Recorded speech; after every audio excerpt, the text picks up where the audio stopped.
Hola, buen día, bienvenidos a un episodio más de Échate un café con Sai. El día de hoy les traemos un tema muy interesante. Estaremos Irving Arias y una servidora Sonia Luna entrevistando a Roberto Hernández. Bienvenido, Roberto. Gracias, Sonia. Gracias por estar acá. Para platicar un poquito acerca de la trayectoria de la persona que está aquí con nosotros, déjenme les digo que tiene bastantísima experiencia.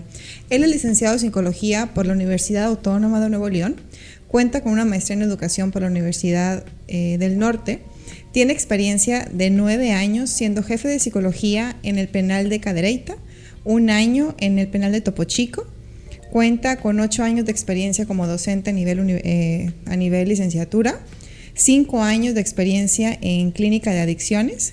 Actualmente es jefe de psicología en CAIPA, en donde ya tiene 8 años. Así que si hablamos de experiencia con jóvenes, con cuestiones delictivas, adicciones, conductas fuera de, creo que es la persona indicada. Gracias, Sonia. Estamos en el momento y lugar correcto. Estamos con la persona indicada, colega dando clases en la universidad, y pues es un placer tenerte con nosotros más bien, para hablar justamente de este tema que sale un poquito a lo mejor de los temas comunes de psicología, de psicoeducación, sino es más bien conocer más allá de qué pasa con las conductas delictivas, qué pasa con el perfil de un chico, de una chica, que digamos que se va por malos pasos, ¿no? Como diríamos acá en nuestras tierras. Así que, bueno, pues, ¿listo, Irving? Pues vamos a darle, ¿no? A ver qué tal. Irving preparadísimo con todas las preguntas y con todas las dudas. No, encantado. No, es que siempre es importante hablar de temas, ¿no? O sea, creo que es importante hablar de todo lo que nos acuña en la sociedad actualmente.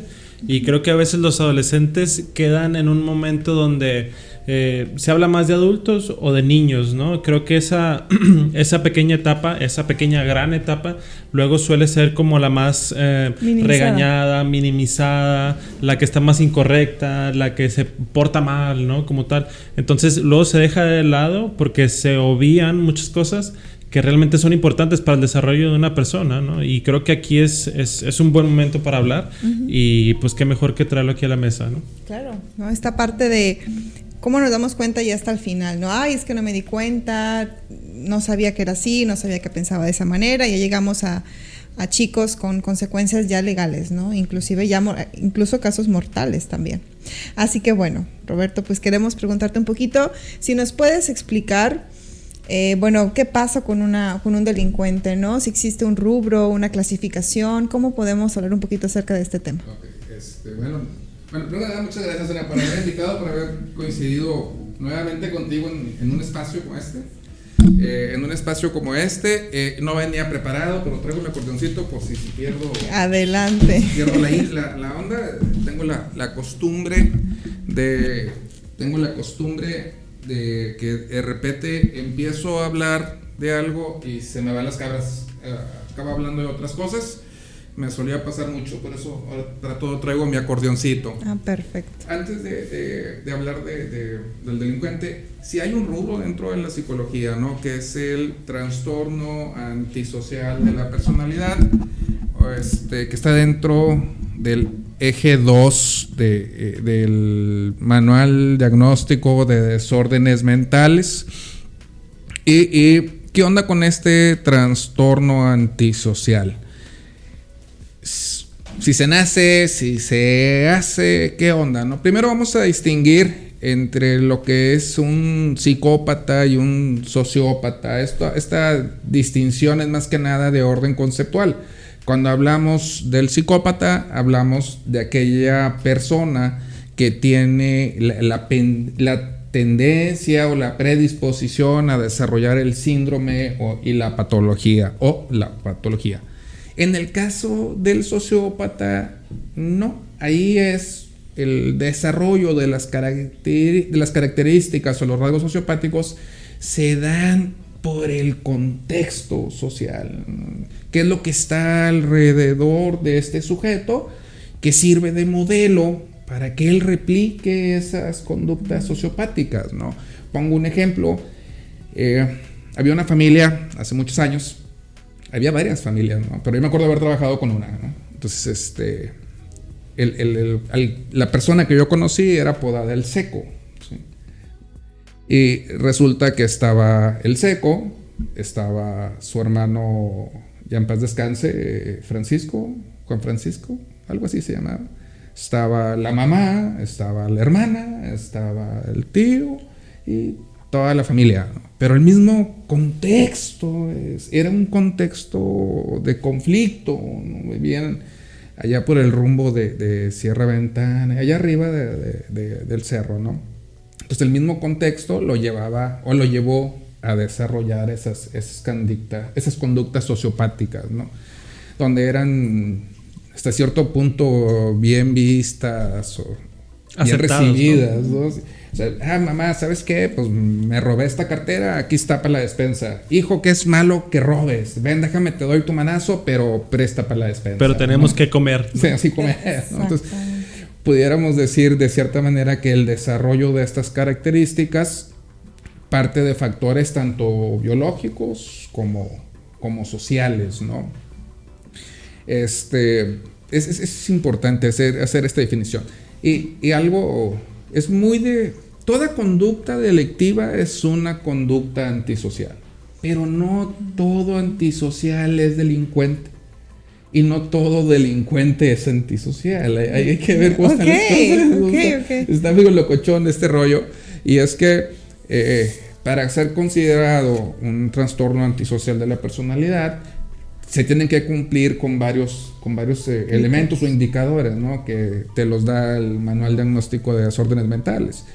Un diagnóstico implica, así como lo pone tal cual, son individuos que rompen de manera flagrante los derechos de los demás y se manifiesta en 6 ítems o 5 ítems, ¿no? ¿Cuáles son esos ítems?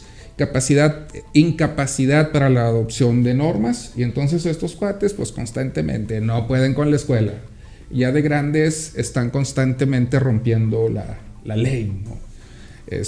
Me tocó ver muchos cuando estaba en el penal que los veía, trabajaba con ellos, salían y a los 2 meses los veía de regreso, ¿no?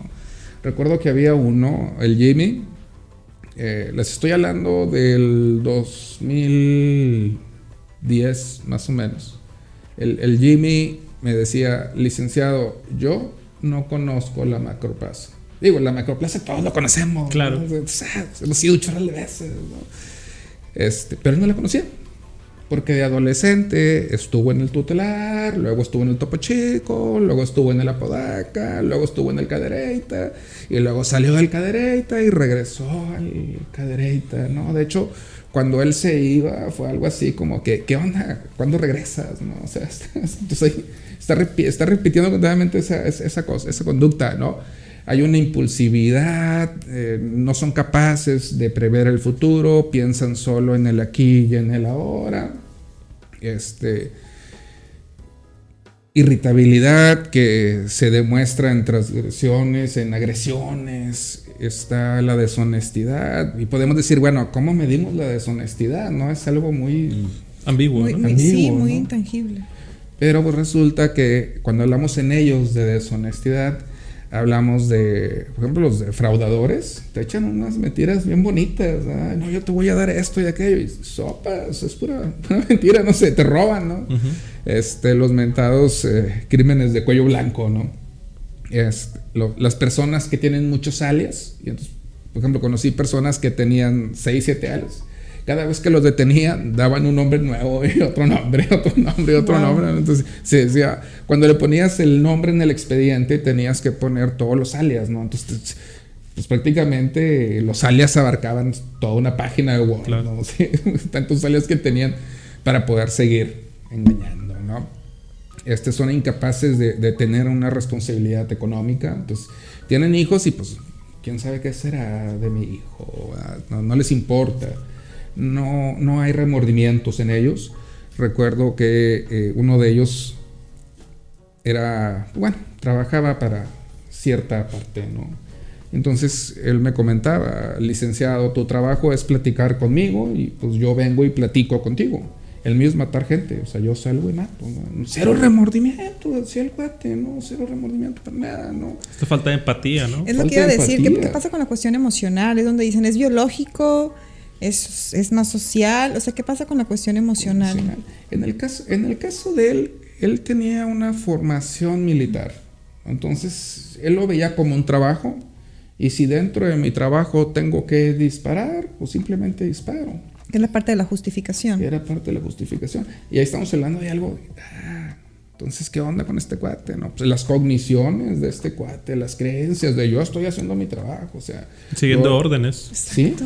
Sí, o sea, yo no mato una señora, yo no mato un niño, yo mato un objetivo que me dieron para matar, ¿no? O sea, sí. Y por ejemplo, era algo de ética, ¿no? Dentro de su trabajo, era esa: yo no torturo, yo no mujeres, yo no niños, o sea, nada más con quien voy y se acabó. Entonces, Roberto, hablando de esto, ¿cuál es la diferencia más básica o más elemental para saber si quien tenemos enfrente o de lo que estamos hablando es de alguien con una psicopatía o una sociopatía? ¿Cuál es la diferencia así que tú digas, esta es la clave? Si nos fuéramos por cuestiones así, yo diría que para mí todo es sociopatía, no tanto psicopatía. ¿Por qué menciono yo eso? Porque, por ejemplo, hubo un caso muy sonado, y es un chavo que, oye, no hay antecedentes de conductas delictivas, antisociales, parasociales, tiene una carrera universitaria inconclusa, una capacidad de adaptación tremenda, pero cometió delito, ¿no? Y no cualquier delito, un delito de muy alto impacto en la sociedad de hace, que fue 2008, 2007, por esas fechas, ¿no? Entonces, algo hubo que lo llevó a él a eso. Si fuera una cuestión biológica, hubiera antecedentes previos, ¿no? Pero no lo hay. Y esa es otra cosa que menciona el DSM, es que estas conductas, para poder ser considerado como un trastorno antisocial de la personalidad, tiene que haber un antecedente. Antes de que hicieran la modificación en el DSM, que a mí ya no me gustó esa modificación, ¿no? Cuando lo ponían tacital, hay antecedentes, ¿cómo se llama? Es antisocial, disocial. Hay un trastorno disocial de la persona. Ahora le llaman trastorno desadaptativo de conducta, me parece. Hay un antecedente de trastorno desadaptativo de conducta. No lo hay. O en él no lo había. Y la otra es que las conductas antisociales no se explican ante la presencia de un trastorno como la esquizofrenia, ¿no? Por ejemplo, Judas, que era un interno de ahí del penal. Él un día, de buenas a primeras, navajeó a un chavo. Entonces, oye, ¿pero qué onda? No, es que se me quedó viendo y entonces, ¿qué tal si alguien me lo había enviado? Bueno, una esquizofrenia paranoide, ¿no? Ahí claro. se entiende, ¿no? Pero en el otro caso no. Entonces, por mi experiencia, yo creo que son sociópatas, no psicópatas. Y así como lo menciona, esta definición la saqué del libro de Theodor Millon, el de Trastornos de la Personalidad de la Era Moderna. Yo suelo recomendar ese libro porque me gustó un chorral, ¿no? Está buenísimo el libro. Apuntado. Y dice Theodor Millon, es una diferencia de orden conceptual, porque realmente son tanto factores biológicos como factores de la sociedad, ¿no? Pero ¿qué es lo que hace que uno de estos cuates brinque en la norma, ¿no? Entonces, bueno, el comportamiento moral, que es lo que hace que la guía, que nos portemos bien, vamos, de alguna manera se rompe. Y hay 3 elementos que conforman el comportamiento moral, que es el aspecto, el factor emocional, Y nos dice Hilda Marchori, donde las emociones no básicas como la vergüenza, la culpa, el miedo, pues hacen que no cometamos delito, ¿no? O sea, yo no te voy a agarrar el celular, o dejas la bolsa abierta, ¿no? Pues yo jamás metería mi mano en tu bolsa, ¿no? Claro. Es el componente emocional, el cognitivo deliberativo, de donde los procesos cognitivos hacen una deliberación junto con el área emocional, y eso hace que no delincamos, o sea, hasta aquí, ¿no? Y el componente comportamental, que sí es propiamente la acción resultado de esta deliberación, el qué tanto podemos robar o qué no podemos robar, qué consideramos robo, qué no consideramos robo, ¿no? A lo mejor en nuestra casa tenemos hermanos chicos, ¿no? Ya, ¿cómo se siente bien molestar al hermano, ¿no? Entonces el hermano tiene su coca en el refri y nosotros llegamos de la calle, pues, con el sol, el calor, todo sudado, y nada tan sabroso como un refresco, ¿no? Pues llegas y lo agarras, te lo tomas. ¿Es un robo? Sí, es un robo. Si lo vemos seriamente, es un robo. Claro. Pero jamás llegarías a la tienda, tomarías la coca, en la coca llegas y pagas. Porque me va a acusar a mí. Qué vergüenza que me señalen de robarme de una coca. Que me descubran, ¿no? Qué interesante. Entonces, digamos que la persona que no tiene muy fundamentado o no tiene esta parte de sentir tanto vergüenza como culpa y demás, está más inclinado a que pudiera ser más vulnerable a tener conductas. A tener estos indicadores, a desarrollarlos. Pues, sí, obviamente. Yo me quedé pensando, sí es cierto, o sea, por ejemplo, hace rato aquí mismo en SAI, de que fui al refrigerador y vi una botella de agua y dije, bueno, no es mía. O sea, sí es cierto, o sea, sí, justamente es algo que te puede... Y estos dos componentes, el emocional y el cognitivo deliberativo, son los que sustentan la conducta moral. Entonces, si alguno de estos falla, pues ya ha fallado todo el sujeto. O hay esa tendencia que tú mencionas, Sonia, a faltar a la norma, a faltar a la regla, ¿no? Que se rompen estos. Ya. Me encanta, discúlpame, Irving, perdón, porque adelante. quisiera aprovechar una frase que dijiste al inicio cuando estabas dando la explicación, esta parte de nace o se hace. O sea, me gusta como para poner el título de este podcast acerca del delincuente nace o se hace. O sea, ¿qué pasa con él? Porque casi todo lo que estamos viendo es la parte de la construcción, pero si no hubiese base biológica, a lo mejor no se complementa todo y entonces estoy impactada con la información. Es que creo que es una situación multifactorial, ¿no? O sea, creo que el sujeto definitivamente es víctima de las circunstancias de su entorno, ¿no? Creo que es una cuestión de materialismo, ¿no? ¿Qué es lo que tiene el alcance del sujeto, ¿no? Y retomando lo que decías al principio de hoy robas, pero robas para comer, ¿no? ¿Y eso qué significa? Que no tienes dinero. Y el no tener dinero a lo mejor no te da acceso a la escuela, a la interacción con compañeros, con iguales. Y esos iguales a lo mejor son los que están en la pandilla de afuera. Y se va haciendo todo un constructo completo, ¿no? También la falta de alimento, creo yo. La falta de cuidados higiénicos también impacta en el sujeto, ¿no? Un sujeto mal alimentado, mal dormido, que no lo quieren lo suficiente como él quiere, también es una cuestión social que impacta en lo que va a hacer el sujeto en los primeros 5 minutos después y 5 años después, ¿no?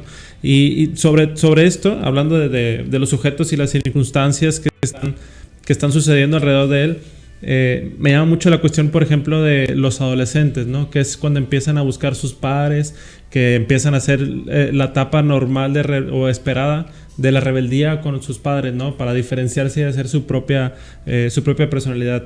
¿Tú consideras, Roberto, que esta etapa de la adolescencia es la más vulnerable? ¿O crees que es más fundamental la infancia o en la adultez? Digo, a tu experiencia, lo que te ha tocado vivir o ver, ¿cuál etapa del ser humano es donde es más probable, donde pudiéramos ponerle como más ojo para detectar estas cosas?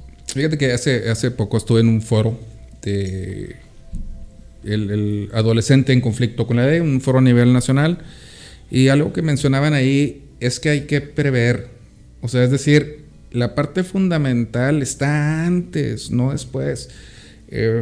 Hay señores en la padres de familia con los que me ha tocado trabajar ahí en el CAIPA y están muy enojados porque, oye, es que pues, mi hijo está fumando drogas y tú ves al señor tatuado, no lo corren a cada rato del trabajo, no trabaja, con una serie de elementos ahí presentes. Vuelvo a poner un ejemplo. Hace poco, estando ahí en la oficina, llegó un señor y lo paso a entrevista y me dice, yo a usted lo conozco, eres de la casa grande, ¿verdad? Sí, Lick, yo no estuve con usted, pero yo lo conozco a usted. Bueno, y ahora, ¿qué onda? Dice, nada, pues a mi hijo lo agarraron con mota, o sea, yo sigo fumando mota, Lick, pero pues agarraron a mi hijo y pues tengo que venir a acompañarlo. Casualmente el señor estaba por marihuana, ¿no? Y la parte de la infancia del menor, el señor había estado involucrado en eso, había estado detenido. El modelo que le presentó el señor al joven, sumado al ambiente del joven, pues lo predispuso para que en la adolescencia él cometiera este tipo de conductas disfuncionales, ¿no? No tan proactivas, por decirlo así. Entonces yo creo que para mí la infancia es primordial, porque lo que tú le enseñes ahí, lo que el niño aprenda ahí, es lo que va a hacer en la adolescencia y es lo que va a hacer en la vida adulta. Lo que también es cierto es que si en la adolescencia no logra hacer el cambio, en la vida adulta ya es muy difícil que lo logre. Entonces, mi trabajo en la actualidad me gusta porque trabajas con esta parte, ¿no? Es esto, lo último antes de verte allá adentro, ¿no? O sea, antes yo solía decir en son de broma, antes trabajaba con los de doctorado, porque son los que ya estaban adentro del penal, y ahora trabajo con los de licenciatura, ¿no? Porque son los que apenas están estudiando, claro. Sí, al penal, ¿no? Sí, para verlo desde una cuestión académica sin tanto impacto social, ¿no? Así solía verlo. Para mí es eso, es la parte de la infancia. Y hablando de algunas corrientes de psicología, ¿no? Hay que recordar que, por ejemplo, en el psicoanálisis, es un resumito de lo que dice este mismo libro que les mencioné ahorita. En el delincuente, en el antisocial, hay un desarrollo del yo que le permite estar en contacto con la realidad, pero no hay un desarrollo del super yo, o es un super yo muy pobre, ¿no? Por lo que fácilmente sucumbe al ello, ¿no? Al impulso, al instinto, a la gratificación inmediata. Quiero el agua, está helada, me la tomo. ¿Por qué no? Total, ¿para qué la dejan ahí? Si saben que el refri es de todos, ¿para qué la dejan? Entonces, eso lo dice el Teodoro Millón, que lo menciona, el psicoanálisis, ¿no? ¿Y dónde se desarrolla el superyo? ¿En qué etapa se desarrolla el superyo? En la infancia. O sea, 2, 3 años. La infancia, clave. Y la adolescencia como última etapa de prevención, sí, antes de llegar a la adultez. Con tu experiencia, con todo lo que has trabajado con estos años, los programas que has visto y desarrollado por los penales, por el CAIPA y demás, ¿hay un porcentaje o se pudiese hablar de algún porcentaje donde, sabes que, Sonia, hay un porcentaje donde los chicos realmente pueden reivindicarse, los chicos pueden trabajar esta parte con el apoyo psicológico integral, o decir, bueno, pues se batalla, pero somos un colchón, no sé, les ponemos muchas segundas para que no terminen la licenciatura, no sé, hablando de tu metáfora académica. Yo suelo decir que lo que nos falta es más prevención primaria. Ya. Más. Yo estoy de acuerdo hace poco se hizo una ¿cómo se dice cuando propones algo ante el Senado? No me acuerdo cómo se dice. Una propuesta tal cual, sí. Que hubiera un criminólogo por escuela. Y el Senado, pues no se aprobó, no, falta de presupuesto, no recuerdo qué fue lo que dijeron. Pero yo creo que si hiciéramos eso, esa sería nuestra segunda para que no llegaran a... ¿no? es increíble el impacto que un maestro, que un criminólogo, no sé, que Vilo Hanlon en su teoría tiene algo que llama bendecidores, que son estas personas de mayor jerarquía que nosotros y que de alguna manera, con algo que nos dijeron, apoyaron para el desarrollo adecuado de esa persona. Claro. Entonces yo creo que nos falta hacer un poquito más de eso. Y casualmente en este mismo foro en el que estuve, lo que comentaba la doctora Náteras de la Facultad de Criminología fue precisamente eso también. O sea, falta presupuesto para poder hacer programas. ¿Cuál es el porcentaje? Híjole, no sabría decirte. Ahí en el CAIPA tenemos el porcentaje del 20% de reincidencia. Y estamos hablando a nivel estado del año pasado. Ay, no me acuerdo, pero creo que fueron como 2,400 adolescentes. Creo, no estoy muy seguro de la cifra. Sí, no te preocupes. En todo el estado. O sea, no nada más el municipio de Monterrey, sino todo el estado. Hay un CAIPA por municipio. Entonces, del reporte de los CAIPA fueron 2,000 y fracción. Y si hablamos de que un 20% de residencia, estamos hablando de 240 de 2,000, pues sí es muy bajo. Sí, está muy padre. Estamos hablando de... Sí, el 10%. Un 10%. 240 de 2, ¿no? Sí. Y oye, un 11.2%. Haciendo los cálculos matemáticos. Qué interesante, porque entonces... Digo, estos tipos de organización, de programas, pues son justamente para eso, ¿no? Para poder prevenir. Pero qué padre propuesta, porque el decir, bueno, ¿qué pasa si ponemos un criminólogo en las primarias? O sea, desde o un psicólogo por primaria, ¿no? O bueno. O el trabajo en conjunto. Claro. Así es. No, y bueno, hasta donde sé hay cuestiones como de, ¿cómo se llama? Seguridad escolar. O sea, hay criminólogos encargados de eso, entonces, pues algo se está haciendo, pero falta, ¿no? O sea, híjole, es que a veces se piensa que la infancia es fácil vista desde la adultez, ¿no?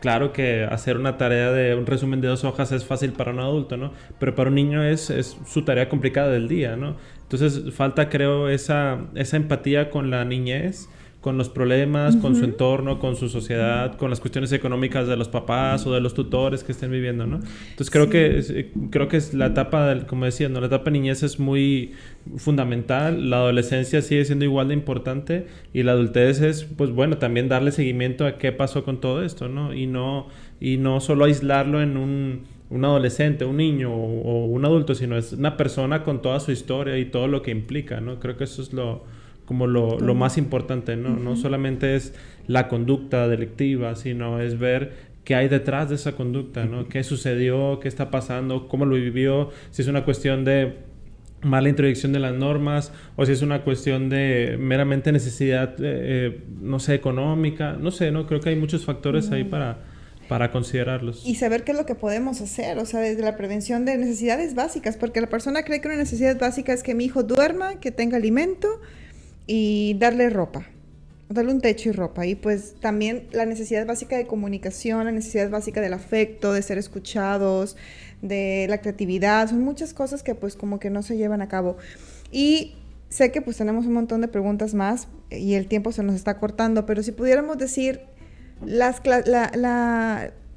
algo puntual de decir, para poder saber en qué impacta lo biológico. Hablamos de herencia, hablamos de qué específicamente, como para dejar un poquito claro la parte biológica y poder avanzar con... En la parte biológica, por ejemplo, se han hecho algunos experimentos. Recuerdo uno donde se practicaron varios encefalogramas a personas con el estilo sociopático y el resultado es que el funcionamiento prefrontal era más bajo, había una subactivación del área prefrontal. Ya, que es donde viene la limitación, la parte de las normas, ¿no? Y luego ese mismo experimento se hizo con asesinos controlados, asesinos organizados y asesinos afectivos, ¿no? Y entonces el organizado no tenía ningún problema, pero el emocional no. Se reforzaba esta cuestión de la subactivación, ¿no? Otros estudios tienen que ver con la violencia, la agresión. Por ejemplo, el zarandear a los niños, el darles un coscorrón, daña las fibras blandas que comunican el área frontal con el área de las emociones, ¿no? Y se interrumpe esta comunicación. Entonces ese niño o esa persona ya no tiene la capacidad para ser empático o para controlar sus emociones, entonces se deja llevar. Desde lo biológico, esas pudieran ser algunas. En una cuestión de crianza, Likens, citado por Santiago Redondo Illescas, ¿cómo se llama el libro? No me acuerdo ahorita el libro. Manual del tratamiento psicológico del delincuente. Nos habla de 4 estadios de crianza, ¿no? El autoritario, la persona puede respetar una mayor jerarquía, pero ante alguien más débil lo agrede. El permisivo, pues no reconoce reglas. Un estilo de crianza permisivo no reconoce reglas, ¿no? Y en el penal veíamos eso. Sí, señores muy permisivos. Pues, oye, ¿dónde? ¿No? Hace poco hablé con una señora porque el muchacho está con nosotros por marihuana. Ah, sí, yo sabía que mi hijo consumía, pero como nunca me hizo nada, pues no hay problema. Pero sí, pero eso no quiere decir que sea legal o que sea algo bueno. Entonces, un estilo de crianza permisivo. El negligente, pues hijos, generan muchas cosas también, ¿no? Porque pues entonces no conoces autoridad, no conoces nada, ¿no? Que en muchos de los casos es eso, ¿no? Yo, papá, me conformo con darte para que comas, con darte ropa, pero nunca te digo cómo estás, hijo. ¿Cuáles son tus intereses? ¿Qué tienes pensado el día de mañana? Y un estilo de crianza autoritario, pero a la vez con afecto, pues nos lleva a internalizar las normas, las reglas, ¿no? Estoy en cuanto a estilos de crianza. La teoría interpersonal señala todo lo que hay a nuestro alrededor, cómo eso influye, ¿no? Donde si un modelo negligente, privativo, lleva a que el sujeto genera rencores, ¿no? Pues sí, pues qué interesante. Sí, y fíjate, y para cerrar esto creo que es importante también saber, porque luego se piensa como esta paradoja del huevo o la gallina, ¿no? ¿Qué fue primero, la cuestión fisiológica o la conducta, ¿no? Pero creo que van ligadas, ¿no? Creo que una falta de, no sé, parece una falta de atención de los padres, como decías ahorita, ¿no? De decir, no le pongo normas, lo dejo ahí, ahora sí que a libre pastoreo, ¿no? Que sea como sea que tengan que ser. Esto creo que a mi parecer también influye en el poco desarrollo neurológico, cerebral de esas conexiones importantes, sí, ¿no? O sea, entonces es una con otra, ¿no? Todo está enlazado, así que papás que se nos están escuchando, prevenir. Necesidades básicas, afecto, comunicación, cuidado con esos golpes que le damos a los pequeños. Ahí también acaban de decir algo muy importante. Y pues bueno, recuerden que somos el modelo. Existe una teoría de aprendizaje vicario por observación, somos modelo de los menores, así que vamos a trabajar para ayudarles. Bien, Roberto, tenemos siempre, muchísimas preguntas, pero por tiempo, tenemos una actividad que se llama Yo Nunca Nunca, entonces quiero hacerte una pregunta. ¿Yo nunca he cometido algún acto inmoral?